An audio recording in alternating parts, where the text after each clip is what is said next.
विठ्ठल जय हरी विठ्ठल हा केवळ नामघोष नाही तर लाखो वारकऱ्यांच्या श्वासात मिसळलेला विश्वास आहे. महाराष्ट्राच्या मातीत रुजलेली भक्ती आहे. शेकडो वर्षापासून अखंड चालत आलेली सतपरंपरा आहे. नमस्कार, आपण पाहत आहात आषाढी एकादशी निमित्ताचा विशेष कार्यक्रम.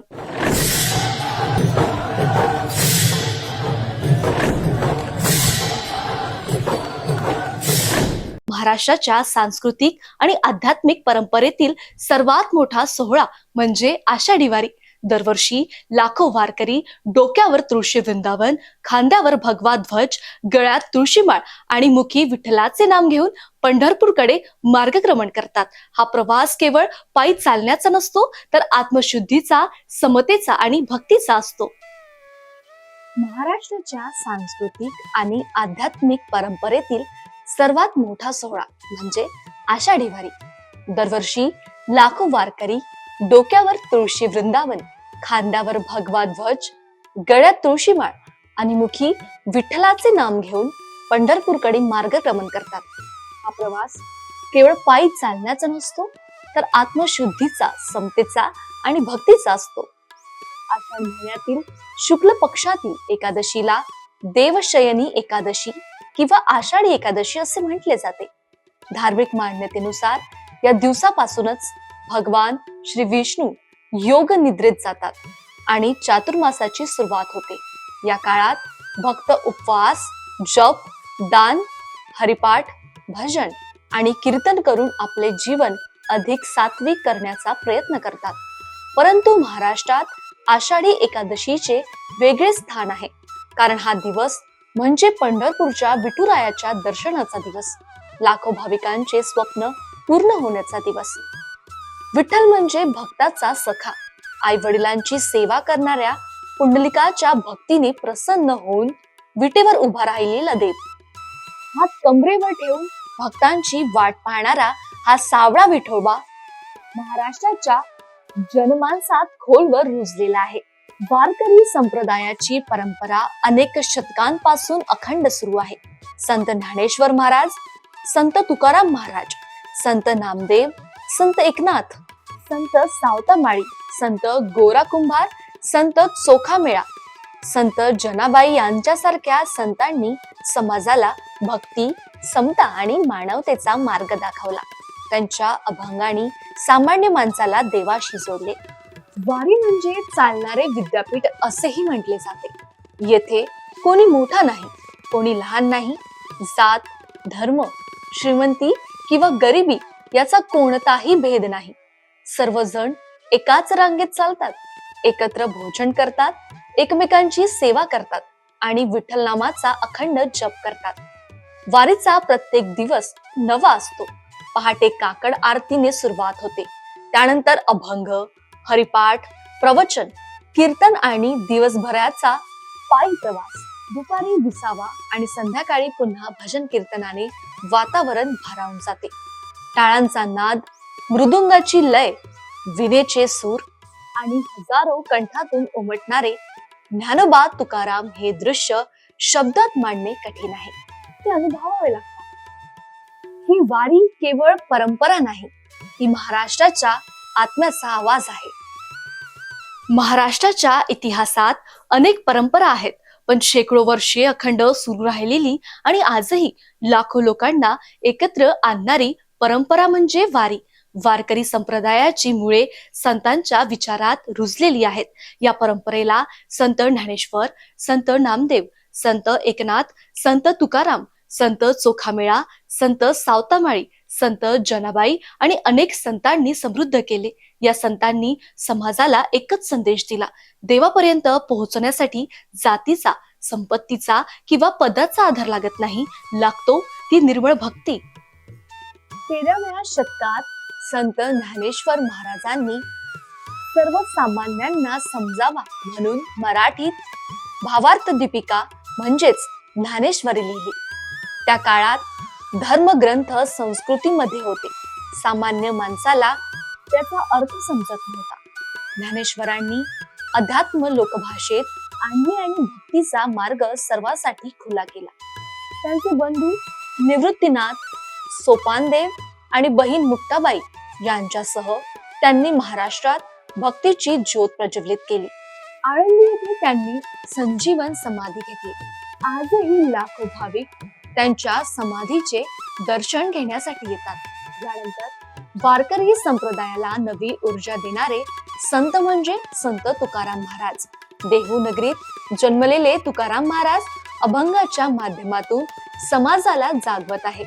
त्यांनी अंधश्रद्धा, अन्याय, अहंकार आणि भेदभाव यांना विरोध केला. त्यांच्या अभंगामध्ये भक्ती बरोबरच समाज प्रबोधनाचा शक्तिशाली संदेश आहे. दरवर्षी आळंदीहून संत ज्ञानेश्वर महाराजांची पालखी आणि देहूहून संत तुकाराम महाराजांची पालखी पंढरपूरकडे निघते. या पालख्यांसोबत हजारो दिंड्या आणि लाखो वारकरी चालत असतात. भगवे ध्वज, टाळ, मृदुंग, वीणा, फुगड्या, रिंगण आणि अभंगाचा अखंड गजर हे सर्व मिळून वारीला अद्वितीय स्वरूप प्राप्त होते. पालखी मार्गावरून प्रत्येक गावात वारकऱ्यांचे उत्साहाने स्वागत केले जाते. पाणी, अन्न, वैद्यकीय सेवा, निवारा आणि विविध प्रकारची मदत स्थानिक नागरिकांकडून केली जाते. सेवा हीच भक्ती या भावनेने हजारो हात पुढे सरसावतात. वारीत शिस्त हे सर्वात मोठे वैशिष्ट्य आहे. लाखो लोक एकत्र चालत असले तरी प्रत्येक दिंडीची ठरलेली जागा, वेळ आणि नियम असतात. वारकरी वेळेचे पालन करतात, स्वच्छता राखतात आणि एकमेकांना मदत करतात. ही शिस्तच वारीचे खरे सामर्थ्य आहे. वारकरी म्हणतात, वारी एकदा केली की आयुष्य बदलते. कारण या प्रवासात शरीर थकते पण मन अधिक मजबूत होते. पाय दुखतात पण श्रद्धा अधिक दृढ होते आणि शेवटी जेव्हा विठुरायाचे दर्शन होते तेव्हा साऱ्या कष्टाचे चीज झाल्याची भावना प्रत्येक वारकऱ्यांच्या डोळ्यात दिसते. ही वारी केवळ पंढरपूरकडे जाणारी वाट नाही, ती माणसाला स्वतःकडे नेणारी वाट आहे. ती भक्ती, समता, सेवा आणि प्रेम यांचा अखंड प्रवाह आहे. महाराष्ट्राच्या हृदयात वसलेले एक पवित्र तीर्थक्षेत्र, जिथे प्रत्येक पावलावर भक्तीचा सुगंध दरवळतो, जिथे लाखो भाविकांची पावले आपोआप वळतात, ते म्हणजे पंढरपूर. भीमा नदीचा सुंदर वळसा या ठिकाणी चंद्रकोरीसारखा दिसतो. म्हणूनच या नदीला चंद्रभागा असे नाव मिळाले. या पवित्र नदीत स्नान करून विठ्ठलाचे दर्शन घेणे हे प्रत्येक वारकऱ्यांचे स्वप्न असते. पंढरपूरचे विठ्ठल मंदिर केवळ दगडांची वास्तू नाही, ते संतांच्या भक्तीचे, वारकऱ्यांच्या अश्रूचे आणि लाखो भाविकांच्या विश्वासाचे प्रतीक आहे. मंदिरातील प्रत्येक दगड जणू विठ्ठल नामाचा जप करत असल्याचा भास होतो.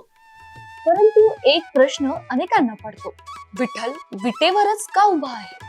या प्रश्नाचे उत्तर आपल्याला पुंडलिकांच्या कथेत मिळते. असे सांगितले जाते की पुंडलिक हा सुरुवातीला आपल्या आई वडिलांशी चांगला भागत नव्हता.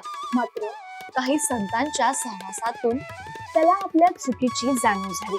त्यानंतर त्याने आई वडिलांची सेवा हीच खरी ईश्वर भक्ती मांडली. दिवस रात्र तो त्यांची सेवा करू लागला. पुंडलिकाच्या या सेवाभावाने भगवान श्रीकृष्ण प्रसन्न झाले. ते त्याला दर्शन देण्यासाठी आले. त्यावेळी पुंडलिक आपल्या आई वडिलांच्या सेवेत मग्न होता. त्याने देवाला थांबवण्याची विनंती केली आणि समोर एक वीट ठेवली. या विटेवर उभे राहा, मी सेवा पूर्ण करून येतो, असे तो म्हणाला. भगवान त्या विटेवर उभे राहिले. पुंडलिकाची सेवा पूर्ण झाल्यानंतर त्याने देवाचे दर्शन घेतले. त्या दिवसापासून विटेवर उभा असलेला भगवान म्हणजेच विठ्ठल किंवा पांडुरंग. या कथेत एक अतिशय सुंदर संदेश दडलेला आहे. आई वडिलांची सेवा, कर्तव्यनिष्ठा आणि निस्वार्थ भक्ती हीच खरी ईश्वर प्राप्तीची वाट आहे. मंदिरात प्रवेश केल्यानंतर भाविक प्रथम नामदेव पायरीवर माथा टेकवतात. संत नामदेव महाराजांच्या स्मृतीने पावन झालेली ही पायरी वारकरी भक्तिभावाने वंदन करतात. त्यानंतर विठुरायाचे दर्शन घेण्यासाठी रांगेत उभे राहतात. विठ्ठलाची मूर्ती अतिशय वैशिष्ट्यपूर्ण आहे. काळ्या पाषाणातील सावळे रूप, कमरेवर ठेवलेले दोन्ही हात, मस्तकी मुकुट आणि विटेवर उभे असलेले चरण, या रूपात भक्तांना एकाच वेळी देव, मित्र, पालक आणि आधारवड दिसतो. अनेक वारकरी सांगतात की विठुरायाचे दर्शन हा केवळ डोळ्यांचा अनुभव नसतो, तो मनाचा आणि आत्म्याचा अनुभव असतो. अनेक दिवसांचा पायी प्रवास, पावसाची तमा न बाळगता चाललेली वारी, पायावरील फोड आणि शरीराचा थकवा हे सर्व एका क्षणात विसरायला लावणारा तो दर्शनाचा क्षण असतो. म्हणूनच संतांनी म्हटले आहे, सुंदर ते ध्यान उभे विटेवरी तर कटावरी ठेवून या एका ओळीत विठ्ठलाच्या संपूर्ण रूपाचे आणि भक्तीचे सार समावले आहे. आषाढी एकादशीच्या दिवशी पहाटेपासून मंदिरात दर्शनासाठी भाविकांची मोठी रांग लागते. पुंडलिक वरदा हरी विठ्ठल, ज्ञानोबा तुकाराम आणि रामकृष्ण हरी या अखंड जयघोषात संपूर्ण पंढरपूर भक्तिरसात न्हाऊन निघते. हा सोहळा केवळ महाराष्ट्राचा नाही तर संपूर्ण भारताच्या भक्ती परंपरेचा अभिमान आहे. वारी म्हणजे केवळ पायी चालण्याचा प्रवास नाही, ती मनाला माणुसकीची दिशा देणारी साधना आहे. लाखो वारकरी अनेक दिवस घरापासून दूर राहतात. पाऊस, ऊन, वारा, चिखल कोणत्याही संकटाची पर्वा न करता ते विठुरायाच्या भेटीसाठी चालत राहतात. या प्रवासात त्यांना थकवा जाणवत नाही, कारण त्यांच्या मुखी सतत हरिनाम असते आणि हृदयात असते विठ्ठल भक्ती. वारकरी संप्रदायाची एक मोठी ओळख म्हणजे दिंडी. प्रत्येक दिंडी ही एका कुटुंबाप्रमाणे असते. सर्वजण एकत्र चालतात, एकत्र भोजन करतात, एकमेकांची सेवा करतात आणि एकमेकांची काळजी घेतात. येथे कोणी मोठा नाही, कोणी लहान नाही, सर्वजण विठ्ठलाची लेकरे आहेत. वारकरी संप्रदायाची एक मोठी ओळख म्हणजे दिंडी. प्रत्येक दिंडी ही एका कुटुंबाप्रमाणे असते. सर्वजण एकत्र चालतात, एकत्र भोजन करतात, एकमेकांची सेवा करतात आणि एकमेकांची काळजी घेतात. येथे कोणी मोठा नाही, कोणी लहान नाही, सर्वजण विठ्ठलाची लेकरे आहेत. वारीमध्ये सेवा हे सर्वात मोठे पुण्य मानले जाते. कोणी पिण्याचे पाणी वाटतो, कोणी अन्नदान करतो, कोणी वैद्यकीय मदत करतो, तर कुणी थकलेल्या वारकऱ्यांच्या पायांना औषध लावतो.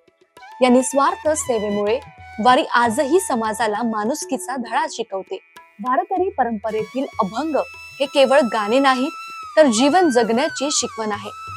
संत तुकाराम महाराज म्हणतात, जे का रंजले गांजले त्यासी मने जो आपुले. या ओळी आपल्याला सांगतात की दुसऱ्यांच्या दुःखात सहभागी होणे हीच खरी भक्ती आहे. संत ज्ञानेश्वरांनी विश्वबंधुत्वाचा संदेश दिला. संत नामदेवांनी भक्तीतील समर्पण शिकवले. संत चोखामेळ्यांनी समतेचा विचार मांडला. संत जनाबाईंनी श्रमालाही भक्तीचे रूप दिले. या संतांच्या विचारांनी महाराष्ट्राची संस्कृती घडवली. आजच्या वेगवान आणि स्पर्धात्मक जगात वारीचा संदेश अधिक महत्वाचा वाटतो.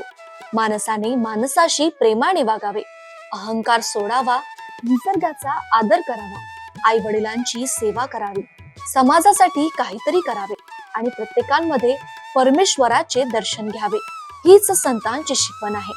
आषाढी एकादशीचा हा केवळ धार्मिक उत्सव नाही, तो सामाजिक ऐक्याचा, समतेचा आणि मानवतेचा उत्सव आहे.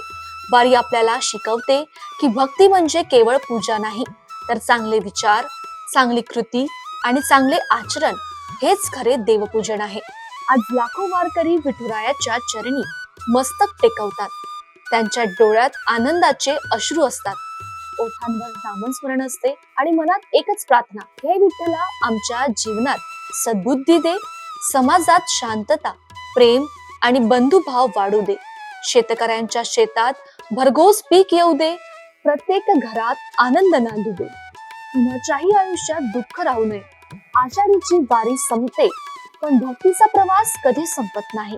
विठ्ठलाचे नाम, संतांचे विचार आणि वारीची परंपरा पुढच्या पिढीपर्यंत पोहोचवत राहणे हीच खरी आपली जबाबदारी आहे. चला या पवित्र क्षणी आपण सर्वजण मनोमन विठुरायाला वंदन करूया. पुंडलिक वरदा हरी विठ्ठल, श्री ज्ञानदेव तुकाराम, रामकृष्ण हरी, जय जय रामकृष्ण हरी. याच मंगलमय भावनेने श्री विठ्ठल रखुमाई यांच्या चरणी प्रार्थना करूया की सर्वांच्या आयुष्यात सुख, शांती, समाधान, समृद्धी आणि सद्भाव नांदो.